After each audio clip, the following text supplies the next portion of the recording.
అమ్మాయి సడన్ గా ఇలాగ వచ్చి నా కాలు పైన పడి ఇలాగ నాకు ఇంట్లో ప్రెషర్ ఎక్కువ అవుతుంది, నేను పెళ్లి చేసుకోవాలి ఇది మరి అని చెప్పి గట్టి కాలు పట్టుకునేసింది సార్. ఇంకా ఈమె అంత డీప్ గా అమ్మాయి ఎక్కడా కానీ నన్ను మోసం చేస్తుందని నాకు ఎప్పుడు అనిపించలేదు సార్. ఈ ఒక 1 వీక్ బ్యాక్ అయితే అసలు నాకు సడన్ గా వాట్సాప్ లో ఒక మెసేజ్ వచ్చింది సార్, ఆ అమ్మాయి నుంచి, శిరీష దగ్గర నుంచి. మళ్ళీ శిరీష దగ్గర నుంచా? అవును సార్.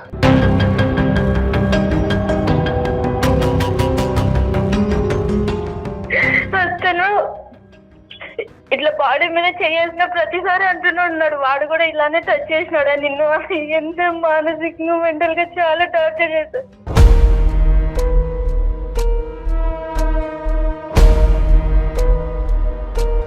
అంటే ఈ చిత్రహింస అంతా మాటల్లో అమ్మా, లేదంటే చేతలు కూడా ఉన్నాయా?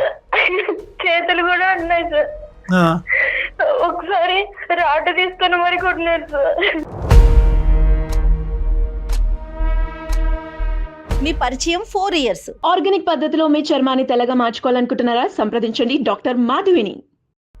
1 సంవత్సరం తర్వాత నువ్వు వెంటనే జాబ్ అని స్టార్ట్ చేసావు, అతనికి జాబ్ రాలా, నువ్వు పెళ్లి చేసుకున్నావు, వెళ్ళిపోయావు.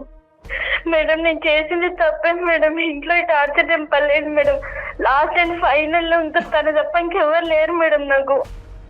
తను కూడా ఇంకా వద్దంటే నాకు ఇంకా సూసైడ్ తప్ప ఇంకో దారి లేస్తే నాకు నేను చచ్చిపోతా.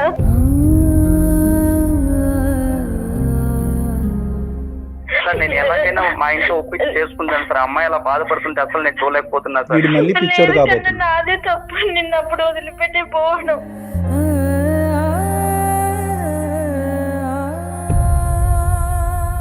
అదంతా నాకు వద్దు సార్, అమ్మాయి నాకు కావాలంతే సార్. అమ్మాయి నేను గాఢంగా ప్రేమించాను సార్.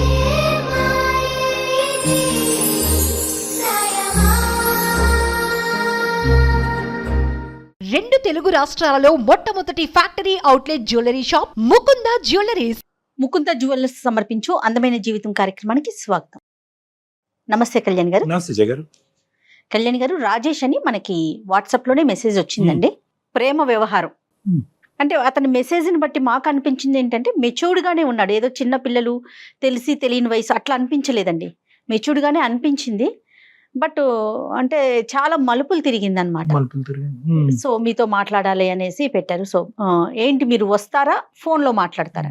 నేను కనిపించను మేడం, నాకు కొంత ఇబ్బందులు ఉన్నాయి, సో కాల్లో అయితే నేను మాట్లాడతానని అన్నారు. నెంబర్ కూడా మనకి పాస్ ఆన్ చేశారు. మరి మీరు ఓకే అంటే నేను కాల్ చేసేస్తాను.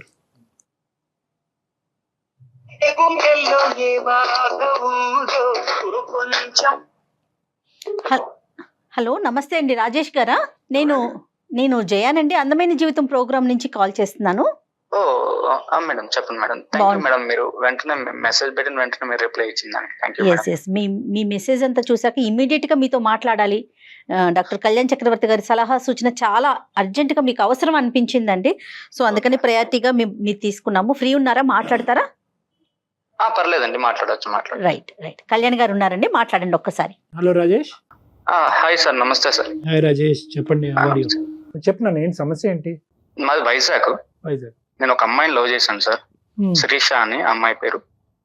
చాలా రోజులు ఒక 3 years లవ్ చేసుకున్నాను సార్. ఇలాగా 3 years మేము చేసుకున్నాం, కానీ కొన్ని రోజుల తర్వాత అమ్మాయికి ఇంకా నాకు జాబ్ లేదు, కొన్ని రోజులు కనేసి వెళ్ళిపోయింది సార్ నా దగ్గర నుంచి. అంటే చదువుకునేటప్పుడు లవ్ స్టోరీ అండి, ఎట్లా మీది? అయిపోయిందండి, మా బీటెక్ లో ఉన్నప్పుడు లవ్ చేసుకున్నాం. ఓకే. కొన్ని రోజుల తర్వాత ఇంకా నేను జాబ్ ట్రయల్స్ లోనే ఉన్నా అండి. బీటెక్ అయిన వెంటనే ఇంకా అమ్మాయి లవ్ చేస్తుంది కదా, అమ్మాయి ఎలాగైనా పెళ్లి చేసుకోవాలని చెప్పి నేను జాబ్ ట్రయల్స్ లో ఉన్నా అండి. కాకపోతే నాకు నచ్చిన జాబ్ రాకపోవడంతో ఇంక నేను ట్రై చేస్తూనే ఉన్నాను. ఇంకా అమ్మాయి ఇంకా ఎలా వాళ్ళ ఇంట్లో ఫోర్స్ చేస్తున్నారు అని చెప్పి వేరే పెళ్లి చేసుకునేసిందండి శిరీష. అవునండి. అంటే కేవలం అమ్మాయికి ఉన్న కారణం ఏంటి? నీకు జాబ్ లేదు, వాళ్ళు మంచి సంబంధం తీసుకొచ్చారు అంతే. లైఫ్ సెక్యూరిటీ గురించి అమ్మాయి అటువైపు వెళ్ళింది. అవునండి, లైఫ్ సెక్యూరిటీ కోసం దానితో నేను ట్రై చేస్తుంటే కూడా నాకు నచ్చిన జాబ్ రావట్లేదండి. ఏదో చిన్న జాబులు చేయడానికి నాకు మంచి పర్సంటేజ్ తో నేను పాస్ అయ్యానండి. నాకు చిన్న జాబులు చేయడం ఇష్టం లేకుండా సరే వెయిట్ చేయి అని చెప్పానండి. కాదు, ఎవరి ఇంట్రెస్ట్ వాళ్ళది, కానీ ఇది ముందే మాట్లాడుకోలేదా మీరిద్దరు? అంటే ఇంత వ్యవధి ఉంది, వెయిట్ చేస్తానని చెప్పడంతోనే అమ్మాయి ఇంకా లవ్ స్టార్ట్ చేస్తామండి. మేము వెయిట్ చేసుకుని మనకి ఇష్టమైన జాబ్ చేస్తూ ఇంకా ఉందాం అనుకున్నాం, కానీ ఇంకా అమ్మాయికి ఇంట్లో ఫోర్స్ ఎక్కువ అవడంతో మ్యారేజ్ చేసుకున్నాను. రాజేష్ గారు మీకు చెప్పిందా తను, నాకు ఇట్లా మ్యాచ్ వచ్చింది నేను చేసుకోబోతున్నాను, ఇంట్లో ప్రెషర్ ఉందనే విషయం చెప్పారా తను? చెప్పారు మేడం, చెప్పారు. రాజేష్ మీది వైజాగా? వైజాగ్ అండి, వైజాగ్. మీరిద్దరు బీటెక్ గీతమ్మా? అవునండి, అవును సార్. నువ్వు నా దగ్గరికి వచ్చావా? అవును సార్, మీ దగ్గర ఆల్రెడీ వచ్చాను. ఇంకా మీరు గుర్తుపట్టరు అని చెప్పేసి ఇంకా మీరు చెప్పలేదు సార్. తెలుసా కళ్యాణ్ గారు ఆల్రెడీ. మీకు? అదే అంటే ఆ స్టోరీ లైన్ అదంతా కొద్దిగా it's rings a bell vague గాని. అవునండి, సరే అవును. రాజేష్, అంటే మా ఏం అమ్మ అదే కొన్ని రోజులు ఆ అమ్మాయి వెళ్ళిపోవడంతో ఇంకా నేను డిప్రెషన్ లోకి వెళ్ళిపోయాను సార్. ఓహో, ఇంకా మీ దగ్గరకు వచ్చి వచ్చారా? ఇంకా ఒక 2-3 years ని అలాగే బాధపడడంతో మా అమ్మ నాన్న మీ దగ్గరకు వచ్చారు సార్. ఆ రోజు మీకు గుర్తుంటుందో లేదో. యా.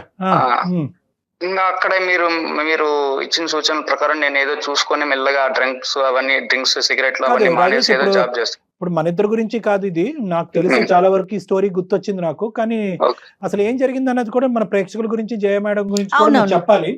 ఓకే. అంటే ఆ అమ్మాయిని మీరిద్దరు ఇలా విడిపోతారు అనేటటువంటిది over a period of time జరిగిందా? సడన్ గా షాక్ కి గురయ్యావా? నీ పరిస్థితి ఏంటి? తర్వాత డ్రగ్స్ ఆల్కహాల్ లోకి ఎందుకు వెళ్ళావు? అవన్నీ కూడా చెప్పాలి నువ్వు. ఒక్కసారి సార్, సడన్ గా ఒక రోజు అమ్మాయి కలుద్దాం అని చెప్పి నాకు కాల్ చేసి రమ్మని చెప్పింది సార్. మేము రెగ్యులర్ గా కలిసే చోటుకి. అమ్మాయి సడన్ గా ఇలాగ వచ్చి నా కాలు పైన పడి ఇలాగ నాకు ఇంట్లో ప్రెజర్ ఎక్కువ అవుతుంది, నేను పెళ్లి చేసుకోవాలి ఇది మరి అని చెప్పి గట్టి కాలు పట్టుకునేసింది సార్.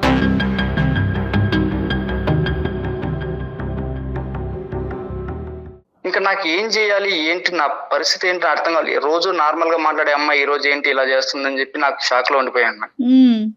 అమ్మాయి ఏడ్చి ఇలాగ నేను వెళ్ళిపోతాను ఇంక నీతో కాదని చెప్పేసి బాధపడి వెళ్ళిపోయింది.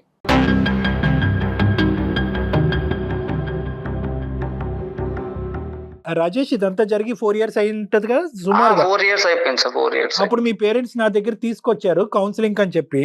అవును సార్. తర్వాత అప్పుడే నీ పరిస్థితి చాలా భయంకరంగా ఉంది. If I remember correctly almost ఒక అవును సార్. 20-25 days పాటు కంటిన్యూస్ గా మనం కౌన్సిలింగ్ చేసాము. అవును సార్, అవును సార్. ఏంటంటే ఈ అమ్మాయి విషయం కౌన్సిలింగ్ ఈ చేశారా అమ్మాయి కళ్యాణ్ గారు మీరు? విషయంలో ఈ అబ్బాయి ఆల్మోస్ట్ సూసైడ్ వరకు వెళ్ళిపోయాడు మేడం. ఆహాహా. చనిపోవాలి అనేటటువంటి ప్రయత్నాలు చేశారు. కళ్ళెదురుగుంటా కష్టపడి చదివించినటువంటి ఈ అబ్బాయి ఇలా అయిపోతున్నాడు ఏంటి అనేటటువంటిది ఆ బాధతో? తల్లిదండ్రులకు ఒక భయంకరమైనటువంటి బాధలో ఆ అమ్మాయిని దిగమింగుకోవటానికి, మర్చిపోవటానికి ఇతను డ్రగ్స్, ఆల్కహాల్, పగలనకనక రాత్రనక తాగుడు, ఇంకా రకరకాల వ్యవహారాలన్నీ కూడా నడిచి చచ్చిపోవలసినటువంటి మనిషి ఆ రోజు మనం చేసినటువంటి ఆ కౌన్సిలింగ్, ఆ ప్రయత్నం వల్ల మళ్ళీ జీవితాన్ని ప్రారంభించాడు. అవును రాజేష్, సార్, అవును సార్. అవునండి సార్ చెప్పిన వెంటనే నాకు మంచి కొన్ని రోజులు నేను జాబ్ చేసుకోవడం, ఒక 2-3 months లో జాబ్ రావడం, నాకు మంచిగా నేను యాడ్ ఏజెన్సీ పెట్టుకోవడం, సంతోషం. అలాగని ఇంట్లో వాళ్ళు కూడా కానీ బాగా రాజేష్, అప్పుడు మనం మాట్లాడుకున్నప్పుడు if I remember correctly okay. ఆ అమ్మాయిని ఎక్కడా కూడా నువ్వు క్రూరంగా చూపెట్టలే. 3 years పాటు నడిచినటువంటి నీ ప్రయాణంలో ఆ అమ్మాయి మంచిది కాదనో, మోసం చేసిందనో ఇలాంటి మాటలు ఏమీ రాలేదు. ఎందుకంటావు? లేదు సార్. ఎందుకు అంటే అది మరి మా భాషలో అది మోసమే. ఇంకా అంత డీప్ గా అమ్మాయి ఎక్కడా గానీ నన్ను మోసం చేస్తుందని నాకు ఎప్పుడు అనిపించలేదు సార్. ఇంకా అమ్మాయి తప్పని పరిస్థితుల్లో అలా చేసింది అని చెప్పి నేను ఇంకా కామ్ అయిపోయాను సార్. సరే, నువ్వు తర్వాత బయటపడ్డావు, ఆ బాధలోంచి బయటకు వచ్చావు, సెటిల్ అయ్యాను అంటున్నావు. ప్రస్తుతం ఏం చేస్తున్నావు రాజేష్? ప్రస్తుతం నేను వైజాగ్ లోనే యాడ్ ఏజెన్సీ ఒకటి పెట్టుకున్నాను సార్, కన్సల్టెన్సీ. వావ్, ఓకే, నీ సొంత బిజినెస్. Very good. అవును సార్. ఎలా నడుస్తుంది? పర్లేదు, అంతా బాగా నడుస్తుంది సార్ మీరు చెప్పింది. ఇప్పుడు ఏంటి, మళ్ళీ కొంపతీసి ఇంకో అమ్మాయిని ఏమన్నా ప్రేమించావా? లేదు సార్, నేను ఈ మధ్యలో ఒక 1 week బ్యాక్ అయితే అసలు నాకు సడన్ గా వాట్సాప్ లో ఒక మెసేజ్ వచ్చింది సార్, ఆ అమ్మాయి నుంచి, శిరీష దగ్గర నుంచి.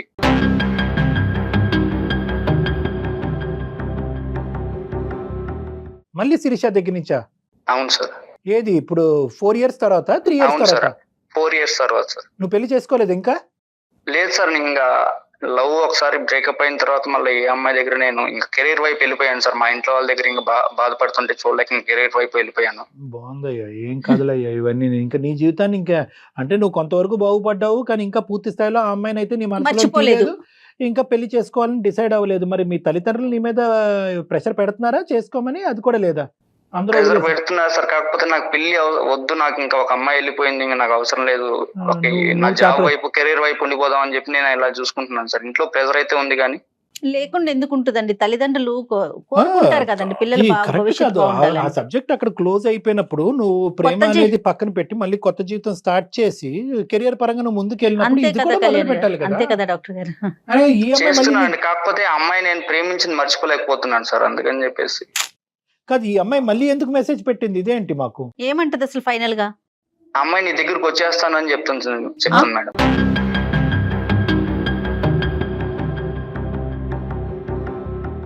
ఏమనుకుంటుంది ఆ అమ్మాయి? ఇప్పుడు మమ్మల్ని ఏం చేయమంటావు? నాకేమో అమ్మాయి వస్తే నాకు పెళ్లి చేసుకుందాం ఉంది సార్. కాకపోతే నాకు ఏంటి వాళ్ళ పరిస్థితి ఏంటి, నా పరిస్థితి, మా ఇంట్లో వాళ్ళు అయితే అసలు చచ్చిపోతాం, నువ్వు ఆ అమ్మాయిని అసలు ఇన్ని రోజులు Actually, అమ్మాయి దగ్గర నుంచి అంతే కదండి. బయటపడ్డావు, ఇప్పుడు మళ్ళీ వెళ్తున్నావు ఆ అమ్మాయి దగ్గరికి అని చెప్పి, నువ్వు కానీ అమ్మాయితో మాట్లాడితేనే మేము సూసైడ్ చేసుకుంటాము, నువ్వు అసలు వెళ్ళొద్దు, ఎందుకు నువ్వు ఇన్ని రోజుల నుంచి గండం గట్టెక్కింది అనుకుంటే మళ్ళీ ఆ అమ్మాయి వచ్చిందా, ఎందుకు ఆ అమ్మాయి అసలు మాట్లాడొద్దు అని చెప్తున్నారు సార్. మీ పేరెంట్స్ వద్దంటున్నారు, నువ్వు నీ మనసు ఏం చెప్తోంది? నా మనసు అమ్మాయి వస్తే పర్వాలేదు, నేను ఎలాగో మేనేజ్ చేసుకుందాం, ఇంట్లో వాళ్ళతో మాట్లాడి నేను ఎలాగో సర్ది చెప్పుకుందాం అని చెప్పి నేను అనుకుంటున్నాను సార్. తనకి పిల్లలు ఉన్నారంటనా? ఒక అమ్మాయి ఉందండి. అమ్మాయి ఉంది, ఒక పాప.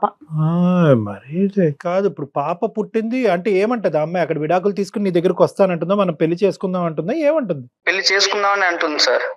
ఆ అమ్మాయి ఇంకా వాళ్ళ ఇంట్లో వాళ్ళు పెట్టే ప్రెజర్ కు నా వల్ల కావడం లేదు, నిన్ను వదిలేసి వచ్చిన దానికి ఇలా జరుగుతుంది. అన్ని ప్రతి అడుగు తప్పే ఇది. ఇప్పుడు వెనక ముందు చూసుకోకుండా ప్రేమించడం తప్పు, తల్లిదండ్రుల యొక్క ఆశయాలు ఆలోచించకుండా తప్పు, ప్రేమించుకోవటం తప్పు. వెనక ముందు చూసుకోకుండా అక్కడ ఏదో గొప్ప సంబంధం వచ్చింది, తల్లిదండ్రులు ఏదో అయిపోతారన్న ఉద్దేశంతో నిన్ను నడిబజార్లో వదిలేసి ఆ అమ్మాయి పెళ్లి చేసుకోవటం తప్పు. ఈరోజు అక్కడ హింస భరించలేక మళ్ళీ నీ దగ్గరకు వచ్చి మళ్ళీ నువ్వే నాకు కావాలి అంటాం తప్పు. దానికి మించిన పెద్ద తప్పు ఏంటంటే, నువ్వు ఇంత కష్టపడి ఇందులోంచి బయటపడిన తర్వాత మళ్ళీ అదే బురదగుంటలోకి, సారీ ఇలా అంటున్నానని ఏం అనుకోవద్దు, మళ్ళీ అందులోకే దిగి మళ్ళీ ఇదే పరిస్థితి కొని తెచ్చుకోవటం అన్నిటికంటే పెద్ద తప్పు. ఇంకేం చేస్తాను సార్, అమ్మాయి బాధపడుతుంది, ఇంకా నాకు అమ్మాయి బాధపడుతుంటే అసలు చూడలేకపోతున్నాను సార్. అసలు 1 వీక్ నుంచి కాల్ చేసి ఇంకా రోజు ఏడుస్తుంది సార్. మీ అమ్మ నాన్న బాధపడితే చూడగలుగుతున్నావా? ఇంకా మా అమ్మ నాన్న ఎలాగో ఒకసారి మేనేజ్ చేసి ఏదో ఒకటి చేద్దామని నేను అనుకుంటున్నాను అదే సార్. మేనేజ్ ఆ అమ్మాయిని చేయలేరా? ఎట్లా కొట్లా కాంప్రమైజ్ చేసి నీ కాపురం నువ్వు చేసుకోమ్మా, పెళ్లి అయిపోయింది కదా, అట్లా ఆ టైప్ లో ఏమన్నా చెప్పి నేను అసలు చెప్పాను అసలు మేడం ఏంటంటే అలాగా. ప్రాబ్లం ఏంటంటండి? సివియర్ గా ఇలాగే ఉందా? చెప్తుందండి, నేను వెళ్ళిపోయాను, అప్పుడు నా తప్పు తెలుసుకున్నాను, ఇప్పుడు వస్తున్నాను, మళ్ళీ తిరిగి వస్తాను, నువ్వు యాక్సెప్ట్ అదే. చెయ్యి అని చెప్పి ఆ రోజు చెప్తుంది. నువ్వో గొయ్యో చూసుకుని చచ్చిపోయి ఉంటే కనుక ఎవరి దగ్గరికి వెళ్ళి ఉండేది ఈ అమ్మాయి? ఈ రోజు నువ్వు చచ్చిపోయేవాడు. అప్పుడు అప్పుడు మీ 4 తల్లిదండ్రుల పరిస్థితి ఏంటి? 3 నుంచి 4 అటెంప్ట్లు చేసావు చచ్చిపోవటానికి. నువ్వు మీ తల్లిదండ్రులు తల నెత్తి నోరు బాదుకుని నిన్ను బలవంతంగా చేతులు కాళ్ళు కట్టేసి నా దగ్గర తీసుకొచ్చి కూర్చోపెట్టి కౌన్సిలింగ్ చేస్తే నువ్వు బట్టకట్టి ఈ రోజు బయటపడ్డావు. నీ జీవితంలో నువ్వు సెటిల్ అయ్యో. మళ్ళీ దెయ్యంలా దాపరిస్తే ఈ అమ్మాయి మళ్ళీ నీ జీవితంలో ఎలా? నేను అదే చెప్తున్నాను సార్, మీ ఇంట్లో వాళ్ళతో ఇప్పుడు నువ్వు ఎలాగో ఒకసారి మేనేజ్ చేసుకుని ఉండు, నువ్వు పర్లేదు అని చెప్పి నిన్ను మర్చిపోయి నేను ఉండిపోతాను, నాకేం ఇబ్బంది లేదు, నువ్వు ఉండంటుంటే కూడా బాధపడుతూ రోజు కాల్ చేసి ఇబ్బంది పడి, నాకు ఇంకా అదేలే, బాధగా మీకు ఉంది సార్. కూడా అమ్మాయి పెళ్లి కాలేదు కదా, చూస్తుంటే ఇంకా ఆప్షన్ ఉందనుకుంటుందేమో తను. ఇప్పుడు ఆ అమ్మాయి రెడీగా ఉంది నీ దగ్గర రావడానికి, మళ్ళీ నీతో ప్రయాణం కొనసాగడానికి. తన తప్పు తను తెలుసుకుంది. ఆ అమ్మాయి కథ అయితే మనకు క్లియర్ కట్ గా అర్థమైంది. ఆ అమ్మాయి దొంగ బుద్ధితో వస్తుందా, మంచి ఆలోచనతో వస్తుందా, అది పక్కన పెడదాము. Okay sir. నువ్వేమనుకుంటున్నావు? నీ పరిస్థితి ఏంటి? ఆ అమ్మాయి ఆ రోజు కాల్ చేసిన వెంటనే ఎలా అయినా పర్లేదు, అమ్మాయి పెళ్లి అయిందా, పిల్లలు పుట్టారు, అవన్నీ నాకు అనవసరం సార్. అమ్మాయి నేను అంతలాగా ప్రేమించాను సార్, అంతలాగా ప్రేమించబట్టే సార్ ఆ రోజు నేను ఆ డ్రగ్స్ లోకి కానీ మందులకు కానీ బానిస అయిపోయింది. అవును, ఇప్పుడు అసలు వాస్తవానికి నీకు కోపం రావాలి. ఆ అమ్మాయి నిన్ను ఆ పరిస్థితిలోకి తీసుకెళ్ళిందని. మరి నీకు కోపం వస్తుందా, ప్రేమ పుట్టుకొస్తుందా? అదంతా నాకు వద్దు సార్, అమ్మాయి నాకు కావాలి అంతే సార్. అమ్మాయి నేను గాఢంగా ప్రేమించాను సార్. నీ పిచ్చి అమ్మాయి ముద్దు ఎలాగున్నా పక్కన పడి. పర్లేదు సార్, అమ్మాయి ఎలా ఉన్నా పర్వాలేదు. ఆ, ఎలాగున్నా పర్లేదు, అమ్మాయి అక్కడ బాధపడుతుంటే నేను అసలు చూడలేకపోతున్నాను సార్. రోజు ఫోన్ చేసి వాళ్ళ బాధపడుతుంటే పేరెంట్స్ ని ఒప్పించుకోగలరా డాక్టర్ గారు? మీరు చూసారు కదా పేరెంట్స్ ని, వాళ్ళ మనస్తత్వం ఎలా అనిపించింది మీకు? పేరెంట్స్ ని ఒప్పించేస్తారు మేడం. ఎందుకంటే ఇతను ఒకే ఒక కొడుకు, పంచ ప్రాణాలు కొడుకు అంటే, ఆ అబ్బాయి ఆ అంటే ఆ, ఊ అంటే ఊ, ఆ పేరెంట్స్. అదేలే అదే. అది పెద్ద సమస్య కాదు. ఈ రోజు ఈ అబ్బాయి ఎంత కష్టం మీద ఈ రోజు బయటపడ్డాడు. ఈ రోజు అది మళ్ళీ మీకు 4 తెలుసు.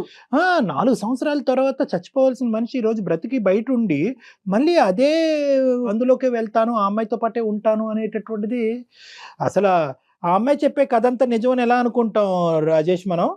ఆ అమ్మాయి నిజంగా అక్కడ నరకయాతన అనిపిస్తుందో లేదో, ఈ అమ్మాయిదే ఏమైనా తప్పు ఉందేమో ఇలా అంటున్నాను అనేది ఏం కాదు. కానీ లేదు సార్, అమ్మాయి కరెక్ట్ గానే ఉంది సార్. అమ్మాయిని బాధపడుతుందని చెప్పి నాకు చాలా సార్లు చెప్తూనే ఉంది సార్. అమ్మాయి బాధపడుతుంటే నేను అసలు చూడలేకపోతున్నాను అసలు.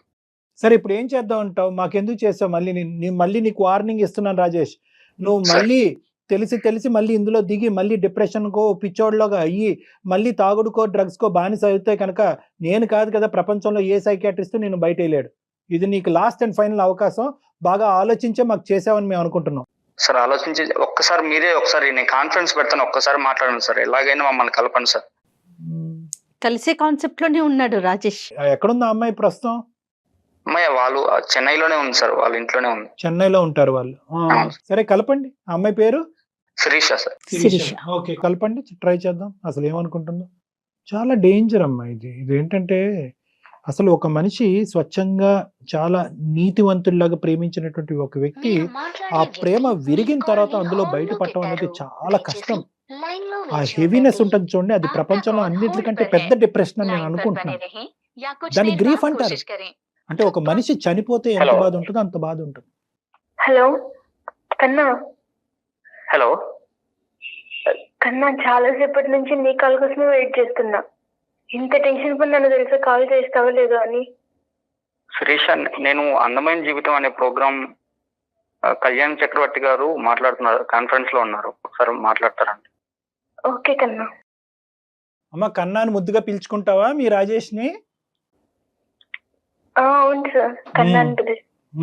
అతని కలవని 4 సంవత్సరాలు కూడా మీ ఇంట్లో కన్నా కన్నా అనే స్మరిస్తున్నావా?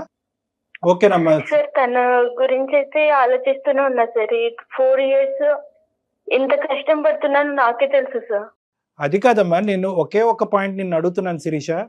ఈ అబ్బాయి చాలా అంటే చాలా భయంకరమైనటువంటి మానసిక పరిస్థితుల్లోంచి మేము కింద మీద పడి ఈ అబ్బాయికి మళ్ళీ ఇంకో పునర్జన్మ ఇచ్చినటువంటి వాళ్ళం అయ్యాము. వాళ్ళ తల్లిదండ్రులకి చాలా నేరోగా ఒక భయంకరమైనటువంటి పరిస్థితిలో మిస్ అయ్యి ఈరోజు మళ్ళీ ఆ కొడుకు స్థిరపడ్డాడు, హ్యాపీగా ఉన్నాడు అనేటటువంటి ఒక ఆనందంలో ఉన్నారు వాళ్ళు ఈ 4 years బట్టి. ఏం జరిగింది, ఎలా జరిగింది అనేది అంతా నీకు తెలుసు. నీకు తెలియనటువంటి కథ ఏమీ కాదు కదమ్మా శిరీష? అవును సార్. మరి నువ్వు కాదు వద్దు అని అనుకున్నటువంటి వ్యక్తిని ఈ రోజు మళ్ళీ కావాలని ఎందుకు అనుకుంటున్నారు? సార్ నేను చేసింది నిజంగా తప్పే సార్, కానీ నేను తనకి చెప్తూనే ఉన్నా జాబ్ తెచ్చుకో మ్యారేజ్ చేసుకుందామని. కానీ మ్యారేజ్ టైంకి ఇంకా తనకి ఎంత చెప్పినా కూడా వినలేదు సార్. ఏ అమ్మాయినా సెటిల్ అయిన అబ్బాయినే కదా సార్ కావాలనుకునేది. అలానే నేను కూడా ఒక ప్రాక్టికల్ అమ్మాయి లాగానే ఆలోచించిన. సెటిల్ అయిన అబ్బాయిని చేసుకొని ఇంట్లో కూడా ఫోర్స్ వస్తుండింది సార్. మరి మీరు వెయిట్ చేయాల్సింది కదా, మీకు అంత ఇష్టం అంత ప్రేమ ఉన్నప్పుడు. మేడం నేను 3 years నుంచి మేడం నేను తనకి ఎంతగా చెప్తున్నాను. తను కూడా మీ పరిచయం 4 years కాదమ్మా, మీ పరిచయం 4 years. 1 సంవత్సరం తర్వాత నువ్వు వెంటనే జాబ్ అని స్టార్ట్ చేసావు, అతనికి జాబ్ రాలా, నువ్వు పెళ్లి చేసుకున్నావు, వెళ్ళిపోయావు. మేడం నేను చేసింది తప్పే మేడం. ఇంట్లో టార్చర్ చెప్పలేదు మేడం. లాస్ట్ అండ్ ఫైనల్ లో ఉంటుంది తను తప్ప ఇంకెవరు లేరు మేడం నాకు. కదమ్మా, అసలు నీ ప్రాబ్లం ఏంటమ్మా? అక్కడ ఏంటి మీకు ఏమి problem? ఎందుకు వచ్చావు మళ్ళీ ఇతని జీవితంలోకి? ఇందాక నా క్వశ్చన్ ఆన్సర్ చెప్పండి. Why did you come back? ఎందుకు మళ్ళీ కావాలనుకుంటున్నావు కన్నాని? సార్ నేను మ్యారేజ్ అయిన ఫస్ట్ రోజే మా హస్బెండ్ అడిగారు సార్, నీకేమైనా లవ్ అఫైర్స్ ఉన్నాయా అలా ఇలా అని అడిగారు. తను ప్రాక్టికల్ గా ఆలోచిస్తున్నాడు కదా అన్నట్టు నేను అవును ఇలా ఉండింది అని చెప్పాను సార్. ఓకే, అప్పటి నుంచి ఇంకా స్టార్ట్ అయింది సార్. ఇంట్లో వాళ్ళు అంతే సార్, తను అంతే.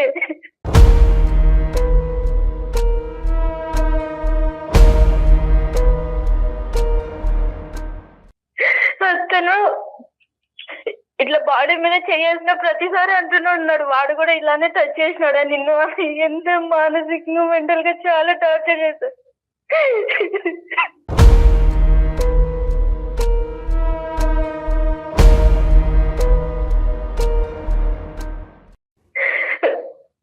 ఇప్పటికే ఒక పాప ఉంది సార్. ఆ పాప పుట్టిన తర్వాతనే ఇట్లా కాస్త నేను చూస్తున్నట్టు మనిషిగా కూడా చూడదు సార్ ఇంట్లో నన్ను. అత్తగారు మామగారమ్మా పొద్దుటి నుంచి సాయంత్రం వరకు అత్త మామలు ఇద్దరు అంతే సార్. కూతురు లెక్క చూసుకుంటారు అనుకుంటే అట్లా కూడా చూసుకోరు.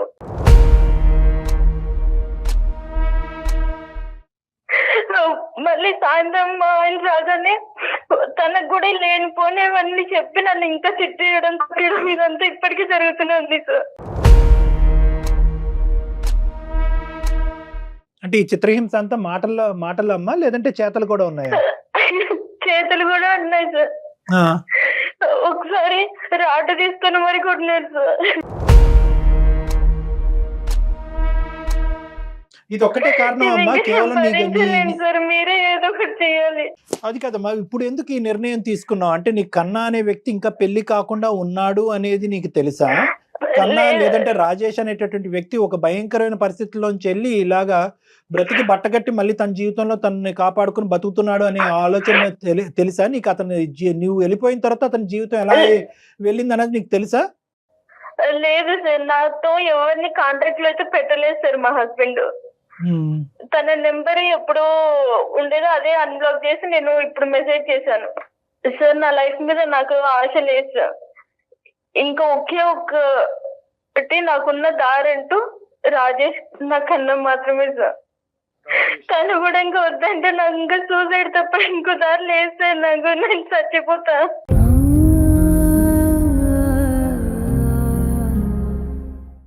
కన్నా ఉంటేనే నా జీవితం, కన్నా లేకపోతే నేను సూసైడ్ చేసుకుంటానంటే కనుక నీ గురించే కన్నా 4 సంవత్సరాల క్రితం సూసైడ్ చేసుకుందాం అనుకున్నా. మరి సార్ నేను చేసింది తప్పే సార్. కానీ ఏ అమ్మాయి అయినా స్టార్టింగ్ లో అలానే అనుకుంటుంది సార్. ఇట్లానే సెటిల్ అవ్వాలి, సెటిల్ అయిన అబ్బాయి ఇంకా ఇంట్లో ఉన్న ఫోర్స్ అదంతా కలిపి ఒకటి మైండ్ అలా అవుతుంది సార్ అంతే. అలా కదా అమ్మా, ఇక్కడ ఆ అబ్బాయి ఇప్పుడు సందిగ్ధ పరిస్థితిలో ఉన్నాడు. ఎందుకంటే నువ్వంటే పంచ ప్రాణాలు ఆ అబ్బాయికి. 4 సంవత్సరాల పాటు నీ ప్రేమలోనే ఇంకా ఆలోచించుకుంటూ ఇప్పటికీ కూడా పెళ్లి చేసుకోలేదు. కానీ దాన్ని ఆ సిచ్యువేషన్ మనం అడ్వాంటేజ్ తీసుకుంటామా? సార్ అలా ఏం కాదు సార్. నాకు నా కన్నా కావాలి సార్. ఒకప్పుడు 3 సంవత్సరాల పాటు మీరు ప్రేమించుకున్నారు. ఆ ప్రేమ లేదు, దోమ లేదని చెప్పి ఉద్యోగం ఉంటేనే ప్రేమ లేదంటే లేదు అన్నట్టుగా అతను నడి సముద్రంలో వదిలేసి నీ దారి నువ్వు చూసుకున్నావు. బ్రతుకున్నాడో చచ్చిపోయాడో లేదో చూడలేదు, ఏమయ్యాడో చూడలేదు. ఇప్పుడు మళ్ళీ నీకు అవసరం వచ్చింది. ఆ నరకం నుంచి బయటకు వేసి మళ్ళీ నీ జీవితాన్ని మళ్ళీ ఆ పాత స్థాయి ప్రేమని ఇచ్చే ఒక వ్యక్తి నీ కన్నా కాబట్టి మళ్ళీ కన్నా గుర్తొచ్చాడు. అక్కడ నాకు కోపం వస్తుంది. అక్కడ నాకు కోపం వస్తుంది. నువ్వు కన్నా గురించి వచ్చావా, నీ గురించి వచ్చావా? లేదు సార్, నా గురించి నేను అనుకోనంటే ఈ పరిస్థితి నేను ఈ భూమి మీదనే ఉండేదాన్ని కాదు సార్. కన్నా కోసమే బతుకున్నావా? బతకాలని ఉంది సార్ ఇప్పటికి. ఇదే పట్టుదల, ఇదే మొండితనం మరి ఆ రోజు చూపించాల్సింది కదా, మీ పేరెంట్స్ కి చెప్పాల్సింది కదా. నాకు కన్నా ఉన్నాడు, కన్నా అంటే నాకు ఇష్టం. మేడం నేను చేసిన తప్పే మేడం, కానీ ఇప్పుడు మీరే న్యాయం చేయాలి. కాదమ్మా, ప్రాక్టికల్ గా మాట్లాడానని అంటున్నాం కానీ ఇవన్నీ అవకాశవాదాలు అంటావు. ఎటొచ్చి ఏంటంటే నువ్వు ఏడుస్తున్నావు కాబట్టి నీవే జాలిపడి మేము మాట్లాడుతున్నాం కానీ నువ్వు అవకాశవాది. శిరీష ఏం బాధపడకు శిరీష, నువ్వేం బాధపడకు. నువ్వు ఆ రోజు కానీ ఇలా ఉంటే నేను ఎప్పుడే చేసుకుంటా. ఇప్పుడు కూడా ఏం పర్వాలేదు. నేను ఎలాగైనా మా ఇంట్లో ఒప్పించి చేసుకుంటాను సార్. అమ్మాయి అలా బాధపడుతుంటే అసలు నేను చూడలేకపోతున్నా సార్. నాదే తప్పు. నిన్నప్పుడు వదిలిపెట్టి పోవడం 4 years ఏం బాధపడదు శిరీష, ఏం బాధ సార్. నేను ఎలాగైనా మా ఇంట్లో వాళ్ళతో ఒప్పించి నేను ఎలాగో చేసుకుంటాను సార్. అమ్మాయి అక్కడ అలా బాధపడుతుంటే నేను చూడలేకపోతున్నాను సార్.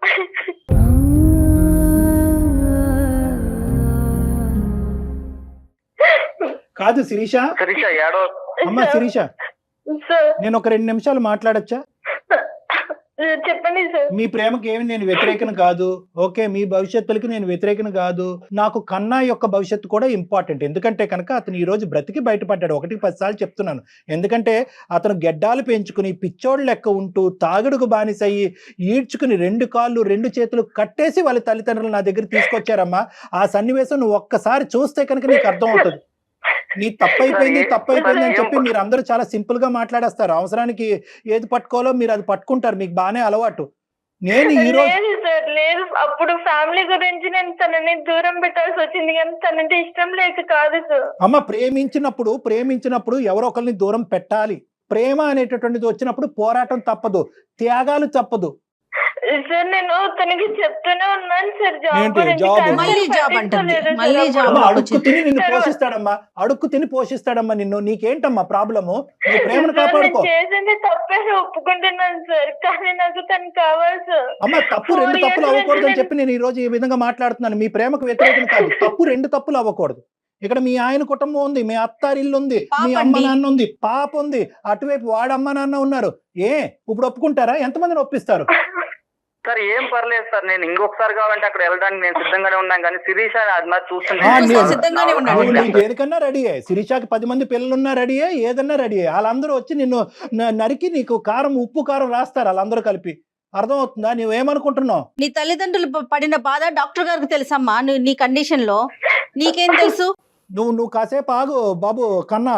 నువ్వు ఒక 2 నిమిషాలు ఆగు. నీకు బ్రెయిన్ వర్కౌట్ అవ్వట్లేదు. నువ్వు అప్పుడు చేసిన తప్పే మళ్ళీ చూడలేకపోతున్నాను. ఆ చిత్రహింసల నుంచి బయటెట్టడానికి మాకు ఒక మార్గం ఉంది, మాకు ఒక అనుభవం ఉంది, మాకు ఒక ఆలోచన ఉంది. నీ ప్రేమ గొప్పదే. ఆ ప్రేమ అప్పుడే తెగిపోయింది, అప్పుడే అన్యాయానికి గురైంది. దాన్ని ఎందుకు మళ్ళీ ఇప్పుడు రివైవ్ చేసి మళ్ళీ దానికి ప్రాణం పోస్తారు? Sir please sir, 4 years marriage అయినా కూడా కన్నాను తెలుసుకుని రోజు అంటూ లేదు సార్ నా లైఫ్ లో. ఎక్కడున్నావమ్మా? ఆలోచించుకుంటూ కూర్చున్నావు అంతే. నువ్వు ఆలోచించుకుంటూ కూర్చున్నావు. నువ్వు కంఫర్ట్ జోన్ లో లేకపోతే నీకు రాజేష్ గుర్తొస్తాడా? లేదు ఆ మేడం. పిచ్చోడేమో నాకు అయినా పర్వాలేదు అంటాడు ఆ పిచ్చోడు. నిజంగా అనకూడదేమో ఈ మాట గాని. లేదు నిజంగా ఇది ఒక నిజంగా పిచ్చితనమే మేడం, ఇది రాజేష్ విషయంలో పిచ్చితనం. అమ్మ ఒకటమ్మా, మెచ్యూరిటీలు ఒకటి- ఉంటున్నాయా అమ్మా. నేర్చుకున్నా పర్లేదు మేడం, నాకు అమ్మాయి ఇలా బాధపడుతుంటే చూడలేకపోతున్నాను మేడం. నువ్వు బాధపడితే నేను అప్పటి నుంచి వెయిట్ చూడలేవు. చేస్తూనే ఆ ఉన్నాను. అమ్మాయికి 10 మంది పిల్లలు ఉన్నా ఓకే, వాళ్ళ ఆయన వచ్చి నిన్ను తన్నా కూడా నీకు ఓకే. నీ కన్న తల్లిదండ్రుల గురించి మాత్రం వద్దు నీకు. ఆలోచించావు, వాళ్ళు ఏమైపోతారన్న ఆలోచన లేదు, ఏమీ లేదు నీకు. నువ్వు ఒక 2 నిమిషాలు ఆగు అమ్మా, నువ్వు ఏడవకుండా 1 నిమిషం వెయిట్ చేయమ్మా, నువ్వు ఏడవకుండా ఒకే 1 నిమిషం వెయిట్ చేయి. మీరు పెళ్లి కాకముందు మీరు ఎంతన్నా పోరాటం చేయండి, పెళ్లి అయ్యి ఒక ఇంటికి ఇల్లాలి అయిన తర్వాత అక్కడ ఒక బిడ్డను కన్నా తర్వాత ఆ కుటుంబాన్ని ఎలా రెక్టిఫై చేద్దాం, ఆ మ్యారేజ్ ఇష్యూని ఎలా రెక్టిఫై చేద్దాం అని చూద్దాం. సార్ తన లైఫ్ స్పాయిల్ చేయడానికి నేను తన శత్రువుని కాదు కదా సార్, తన ప్రాణం కన్నా ఎక్కువ ఇష్టమైన అమ్మాయిని సార్.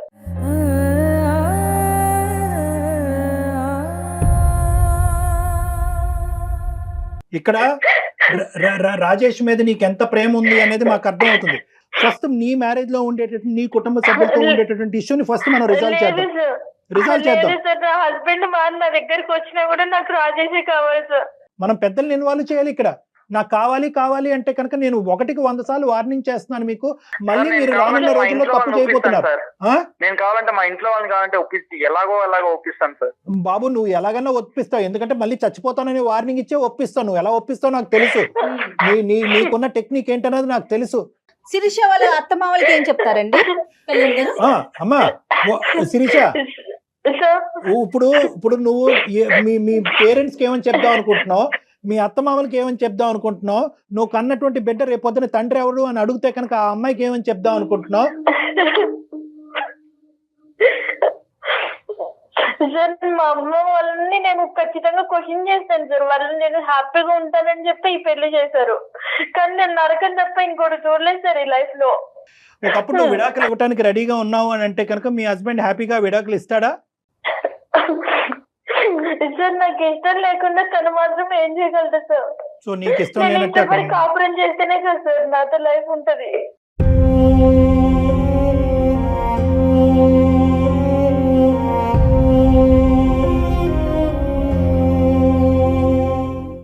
సరే అమ్మ, ఇప్పుడు ఏం చేద్దాం అని అంటావు? ఏ విధంగా దీన్ని ముందుకు తీసుకెళ్ళాలి అనేది నీ ఉద్దేశం? సార్ వాళ్ళ పేరెంట్స్ మీరే ఎలాగైనా కన్విన్స్ చేయొచ్చు. ఎవరి పేరెంట్స్ ని? సార్ మా పేరెంట్స్ నేను ఎలాగైనా మాట్లాడతాను సార్, మీరు కూడా కొద్దిగా మాట్లాడి చెప్పండి సార్. వాళ్ళతో మాట్లాడతాను, అది నేను మాట్లాడతాను. కానీ ఇక్కడ ఈ అమ్మాయి డీల్ చేయవలసినటువంటి సినారియోస్ చాలా ఉన్నాయి. ఇక్కడ ఏంటంటే భర్తని ఒప్పించగలగాలి, తల్లిదండ్రుల్ని ఒప్పించగలగాలి, అత్తమామల్ని ఒప్పించగలగాలి. నేనేమంటున్నానంటే కాస్త నీ పేరెంట్స్ని ఒప్పించడం, ఏది కన్నా రాజేష్ నీ పేరెంట్స్ని ఒప్పించడం ఇది చాలా సెకండరీ అండ్ చాలా చిన్న ఇష్యూ. ఫస్ట్ ఆఫ్ ఆల్ ఆ అమ్మాయి ఈ ఊబిలోంచి బయటపడాలి. నాకు ఈ పెళ్లి వద్దు, ఈ పెళ్లి నాకు ఇబ్బందికరంగా ఉంది, ఇది కష్టంగా అనిపిస్తుంది అని చెప్పి ఫస్ట్ ఆ అమ్మాయి అక్కడి నుంచి బయటపడటానికి ప్రయత్నం చేస్తే నెక్స్ట్ మీ పేరెంట్స్ని ఒప్పించడం, మీ పెళ్లి జరగటం అనేది సెకండరీ ఇష్యూ. అది జరగకుండా ఇక్కడ ముందే మనం ఇక్కడ ప్రయత్నాలు చేయటం అనేది అది విఫలయత్నం. సో నేనేమంటున్నానంటే ఫస్ట్ అమ్మ నువ్వు ఇమోషన్స్ తీసి పక్కన పెట్టు. ఆ నరకంలో నేను అరగంట కూడా ఉండలేను నువ్వు అంటున్నావు.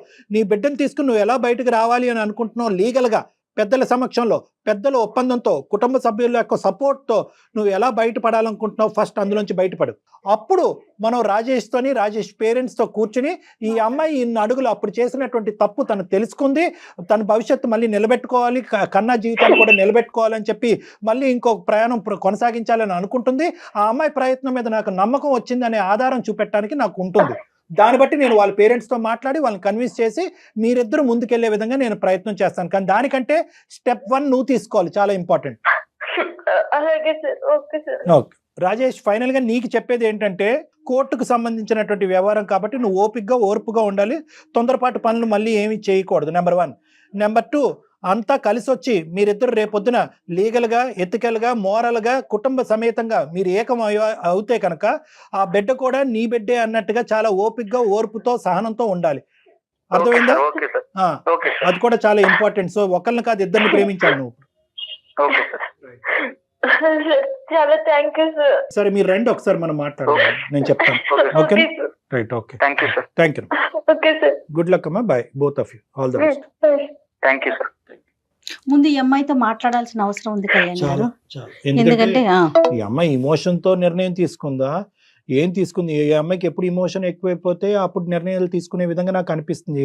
ఆ గాలి ఎటు వీస్తే అటు అటువైపు వెళ్తోంది. అవును. నిజంగా మనం అనుకున్నట్టే నిజంగా ఆ అమ్మాయి భయంకరమైన నరకం, విడాకులు ఇచ్చేటటువంటి మార్గం సులభదాయకం అయింది అనుకోండి, పెద్దలు ఒప్పుకున్నారు అనుకోండి, అప్పుడు మనం ఇంకోటి ఏదన్నా ఆలోచించవచ్చు. అప్పటి వరకు మాట్లాడటానికి కూడా లేదు మేడం. అవును.